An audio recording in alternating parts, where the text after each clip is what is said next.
حیدرآباد میں دلخراش حادثہ، home guard اور نوجوان لڑکی جان کی بازی ہار گئے۔ حیدرآباد کے Banjara Hills P S limits میں وینگل راؤ پارک کے قریب ایک نہایت افسوسناک سڑک حادثہ پیش آیا جس میں 2 افراد اپنی جان سے ہاتھ دھو بیٹھے۔ اطلاعات کے مطابق ایک واٹر ٹینکر نے پیچھے سے موٹر سائیکل کو ٹکر مار دی۔ حادثے میں بائک سوار سید حسین، جن کی عمر تقریباً 40 سال بتائی جا رہی ہے، شدید زخمی ہو گئے۔ وہ ٹریفک پولیس اسٹیشن سنتوش نگر سے منسلک ہوم گارڈ تھے اور اضافی آمدنی کے لیے پارٹ ٹائم ریپیڈو ڈرائیور کے طور پر بھی کام کرتے تھے۔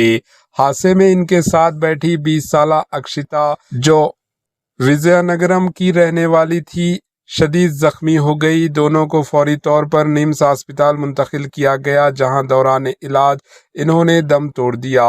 سید حسین اپنے پیچھے بیوی اور 3 بچوں کو چھوڑ گئے۔ اس حادثے نے نہ صرف خاندان بلکہ پولیس محکمے اور مقامی لوگوں کو بھی گہرے صدمے میں ڈال دیا۔ پولیس نے کیس درج کر کے تحقیقات شروع کر دی اور ٹینکر ڈرائیور سے پوچھ گچھ کی جا رہی ہے۔ Bureau report, AHN news.